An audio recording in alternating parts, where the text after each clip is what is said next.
Hello viewers, ఎలా ఉన్నారు? మీరందరూ ఆనందంగా ఉండాలి అని మనస్ఫూర్తిగా కోరుకుంటూ welcome back to our channel. నేను మీ ఆంధ్ర అమ్మాయి నిర్మల. సరి గురువారాలలో 4వ వారం పూజను ఏ విధంగా ఆచరించాలి, ఉప్పు దీపాన్ని ఏ విధంగా పెట్టుకోవాలి, ఉప్పు దీపాన్ని ఏ రోజున పెట్టుకోవాలి, అలానే మార్గశిర లక్ష్మీ వారాలు ఎందుకు చేసుకోవాలి, అలానే 4వ వారం లక్ష్మీ వారంలో నైవేద్యంగా ఏం పెట్టాలి అనే విషయాలన్నింటినీ ఇవాళ వీడియోలో మన వ్యూయర్స్ అందరికీ షేర్ చేయబోతున్నాను. ముందుగా మార్గశిర గురువారాలు చేసుకోవాలి అనుకుంటే ఉదయాన్నే లేచి చక్కగా తలంటు స్నానాన్ని ఆచరించి బ్రహ్మముహూర్త సమయంలోనే మార్గశిర గురువారాల లక్ష్మీ పూజను ఆచరించవచ్చు. బ్రహ్మముహూర్త సమయంలో పూజ చేసుకోవటం కుదరకపోతే సాయంత్రం సమయంలో కూడా పూజను ఆచరించవచ్చు. ఈ పూజను పూజ మందిరంలో కానీ లేకపోతే ఇలా అమ్మవారి చిత్రపటాన్ని పీఠం మీద ఏర్పాటు చేసుకొని కానీ సిద్ధం చేసుకోవాలి. అమ్మవారి చిత్రపటాన్ని కానీ ఈ పూజను ఆచరించడం కానీ చేసుకోవాలి అనుకున్నప్పుడు ఈశాన్య మూలను శుద్ధి చేసుకునేసి చక్కగా పసుపుతోటి అలికి అష్టదళ పద్మ ముగ్గును ఏర్పాటు చేసుకునేసి పీఠంను ఏర్పాటు చేసుకునేసి దాని మీదుగా అమ్మవారి చిత్రపటాన్ని ఏర్పాటు చేసుకోవాలి. అమ్మవారి చిత్రపటాన్ని ఏర్పాటు చేసుకునేటప్పుడు పీఠం మీదుగా శుభ్రమైన వస్త్రమును పరిచి అమ్మవారి చిత్రపటంను ఏర్పాటు చేసుకునేసి సుగంధభరితమైన పుష్పాలతోటి అమ్మవారి చిత్రపటాన్ని ఏర్పాటు చేసుకునేసి అమ్మవారికి ఇరువైపులా పసుపు కుంకుమలను ఏర్పాటు చేసుకోవాలి. ఏ పూజ చేసినా ముందుగా గణనాథుని పూజించాలి కాబట్టి పసుపుతో చేసిన గణనాథుని కానీ లేకపోతే గణనాథుని విగ్రహాన్ని కానీ ఏర్పాటు చేసుకునేసి సిద్ధం చేసుకోవాలి. పూజకు కావాల్సిన ప్రమిదలను సిద్ధం చేసుకోవాలి. ఆ తర్వాత ఒక ప్లేట్లో బియ్యాన్ని ఏర్పాటు చేసుకునేసి ఆ ప్లేట్లో అమ్మవారి విగ్రహాన్ని ఏర్పాటు చేసుకోవాలి. అమ్మవారి విగ్రహం లేని ఎడల మీ దగ్గర ఏదైనా రూపాయి నాణ్యం కానీ కాసు కానీ ఇలాంటివి ఏవైనా అమ్మవారి రూపుతో ఉన్నవి కూడా ఈ పూజలో ఏర్పాటు చేసుకోవచ్చు. లక్ష్మీ గురువారం చేస్తున్నాం కదా, లక్ష్మీ గురువారం రోజునే ఉప్పు దీపాన్ని ఏర్పాటు చేసుకోవాలి. ఇలా చక్కగా ఉప్పు దీపానికి కింద ఒక ప్లేట్ను ఏర్పాటు చేసుకునేసి ఉప్పు దీపాన్ని ఏర్పాటు చేసుకోవటం కోసం పసుపుతోటి 2 ప్రమిదలను చక్కగా పసుపు కుంకుమలతోటి అలికి ఆ తర్వాత కింద ఉండే ప్రమిదలో ఉప్పును పోసి దీపాన్ని వెలిగించుకోవటం కోసం పైన ఒక ప్రమిదను పెట్టుకునేసి అందులో ఉప్పు దీపాన్ని వెలిగించుకోవాలి.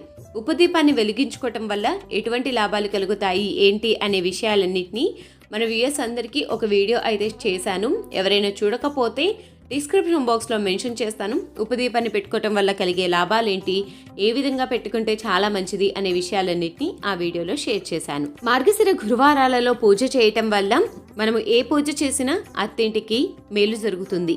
కానీ మార్గశిర మాసంలో పూజను ఆచరించటం వల్ల అత్తింటి వారికి అలానే పుట్టింటి వారికి ఇరువురికి మేలు జరుగుతుంది. మార్గశిర గురువారాలలో పూజను ఆచరించి అమ్మవారి అనుగ్రహాన్ని పొందవచ్చు. మార్గశిర మాసం మొత్తం అమ్మవారికి ఎంతో ప్రీతికరమైన మాసం. ఈ మాసంలో పూజను ఆచరించటం వల్ల మనం కోరిన కోరికలు అన్ని నెరవేరటంతో పాటు అమ్మవారి అనుగ్రహం, లక్ష్మీ కటాక్షం కూడా లభిస్తుంది. ఈ పూజ చేసిన ఏ వ్రతం చేసినా ముందుగా గణనాథుని పూజలోకి ఆహ్వానం పలకాలి. గణనాథుని పూజలోకి ఆహ్వానం పలకటం కూడా షోడశోపచార పూజ కానీ పంచోపచార పూజ కానీ ఆచరించాలి. ఆ పూజను ఆచరించలేమో, అలా కుదరదు అనుకున్నప్పుడు గణనాథునికి కుంకుమ, పసుపు, గంధం, అక్షంతలు, పుష్పాలను ఏర్పాటు చేసుకునేసి ధూపదీప నైవేద్యాలతోటి గణనాథుని ముందుగా పూజలోకి ఆహ్వానం పలకాలి. ఆ తర్వాత సిద్ధం చేసుకున్న ప్రమిదలన్నింటినీ వెలిగించుకోవాలి. ఈ గురువారాలలో ప్రత్యేకించి ఉప్పు దీపాన్ని, కామాక్షి దీపాన్ని కూడా ఏర్పాటు చేసుకుంటే చాలా మంచిది. మీకు వీలు కుదిరినట్లయితే మీకు అందుబాటులో ఉన్న ఉప్పు దీపాన్ని కానీ కామాక్షి దీపాన్ని కానీ ఏర్పాటు చేసుకోండి. నేను ఈరోజు 2 దీపాలను ఏర్పాటు చేసుకునేసి సిద్ధం చేసుకుంటున్నాను. వెలుగుతున్న దీపాలను సాక్షాత్తు లక్ష్మీదేవి స్వరూపంగా భావిస్తూ దీపాలకు కుంకుమ, పసుపు, గంధం, అక్షంతలను సమర్పించి అలానే పుష్పాలను సమర్పించుకునేసి సిద్ధం చేసుకోవాలి. మార్గశిర గురువారాలలో మనము వ్రతం చేసేటప్పుడు తప్పకుండా అమ్మవారికి తాంబూలాన్ని ఇవ్వాలి. మీకు వీలు కుదిరినట్లయితే అమ్మవారికి ప్రతి వారం కూడా చీరను పెట్టుకోవచ్చు. ఒకవేళ మాకు వీలు కుదరదు అనుకున్నప్పుడు 2 జాకెట్ ముక్కలను ఏర్పాటు చేసుకునేసి అమ్మవారికి తాంబూలం ఇవ్వచ్చు. ఇలా మనకు ఏది వీలు కుదరదు అనుకున్న వాళ్ళు అమ్మవారికి 2 ఆకులు, 2 వక్కలు, 2 పుష్పాలు, పసుపు, కుంకుమ, ఏదైనా పండును అమ్మవారికి తాంబూలాన్ని ఇవ్వచ్చు. ఇలా చక్కగా అమ్మవారికి తాంబూలాన్ని ఏర్పాటు చేసుకునేసి పీఠం మీదుగా ఏర్పాటు చేసుకోవాలి.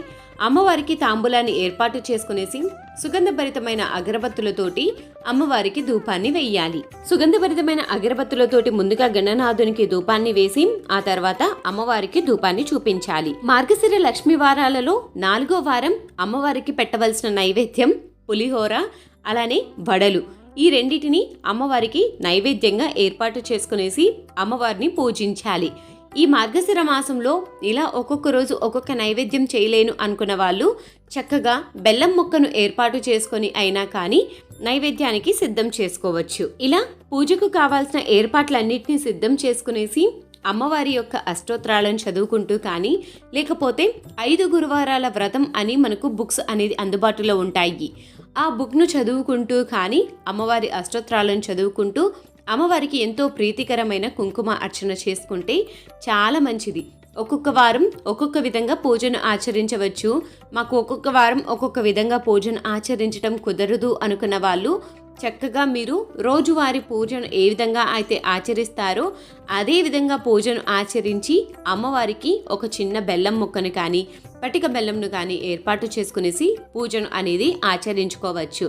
యథావిధిగా పూజను ఆచరించినా పర్వాలేదు. ఇలా అమ్మవారికి చక్కగా పీఠమును ఏర్పాటు చేసుకునేసి అమ్మవారికి ఇష్టమైన నైవేద్యాలను ఏర్పాటు చేసుకునేసి పూజను ఆచరించినా కానీ పర్లేదు. ఏ పూజ చేసినా, ఏ వ్రతం చేసినా, ఏది చేసినా కానీ ఆడంబరాలనేది ముఖ్యం కాదు. పూజలో కావాల్సింది భక్తి. భక్తితో ఏమి చేసినా కానీ ఆ దేవుడు చక్కగా స్వీకరిస్తాడు. భక్తితో పూజను ఆచరించండి. అది చేయలేదు, ఇది చేయలేదు అనే అపనమ్మకాలను వదిలి అమ్మవారిని చక్కగా భక్తితో పూజించినట్లయితే మీరు కోరిన కోరికలు అమ్మవారు తప్పకుండా నెరవేరుస్తారు. మన వ్యూయర్స్లో చాలా మందికి ఇంకో క్వశ్చన్ మార్క్ లాగా ఉండొచ్చు. అమ్మవారికి కుంకుమార్చన చేస్తున్నాం కదా, ఈ కుంకుమార్చనను ఏం చేయాలి, ఈ కుంకుమను ఏం చేసుకుంటే బాగుంటుంది అనే విషయానికి వస్తే ఈ కుంకుమను నిత్యం మనము ధరించటానికి ఉపయోగించవచ్చు. లేకపోతే పారే నీటిలో కానీ ఈ కుంకుమను కలపచ్చు. పారే నీటిలో కలపటం కంటే చక్కగా ప్రతిరోజు మనం స్నానాన్ని ఆచరించిన అనంతరం ఈ కుంకుమను మన శిరస్సు మీద ధరించటం చాలా మంచిది. చక్కగా పూజను ఆచరించిన తర్వాత 5 గురువారాలు కూడా అమ్మవారికి నైవేద్యం కింద కొబ్బరికాయను ఏర్పాటు చేసుకోవాలి. ఈరోజు కొబ్బరికాయలో నాకు పువ్వు అనేది వచ్చింది. పువ్వు వస్తే అంటారు కదా, మనం కోరిన కోరికలు చాలా బాగా నెరవేరుతాయి అని చెప్పేసి. ఈ పువ్వు రావడానికి కూడా ఒక రీజన్ ఉంది. నేను పువ్వు వచ్చిన కొబ్బరికాయని తీసుకునేసి వచ్చాను, అందుకే నాకు కొబ్బరికాయలో పువ్వు అనేది వచ్చింది. ఇలా పూజను ఆచరించిన అనంతరము దేవునికి కర్పూరంతో హారతిని ఇవ్వాలి. కర్పూర హారతిని ఇచ్చి అమ్మవారికి నైవేద్యాన్ని స్వీకరించమని చెప్పేసి అమ్మవారికి నైవేద్యాన్ని చూపించాలి. ఇలా మార్గశిర మాసంలో 4వ గురువారము అమ్మవారిని పూజించి అమ్మవారి అనుగ్రహాన్ని పొందాలి అని నేను ఆ దేవుని మనస్ఫూర్తిగా కోరుకుంటున్నాను. ఐ హోప్ మీకందరికీ ఈ వీడియో బాగా నచ్చింది అనుకుంటున్నాను. ఈ వీడియోలో మీకు ఎటువంటి సందేహాలు ఉన్నా కానీ కింద కామెంట్ సెక్షన్లో కామెంట్ చేయండి, తప్పకుండా రిప్లై ఇస్తాను. మీకు కనుక ఈ వీడియో నచ్చినట్లయితే తప్పకుండా లైక్ చేయండి, షేర్ చేయండి, సబ్స్క్రైబ్ చేయండి. మరొక మంచి ఇంట్రెస్టింగ్ బ్యూటిఫుల్ వీడియోతోటి మీ ముందుకు వస్తుంది మీ ఆంధ్ర అమ్మాయి నిర్మల.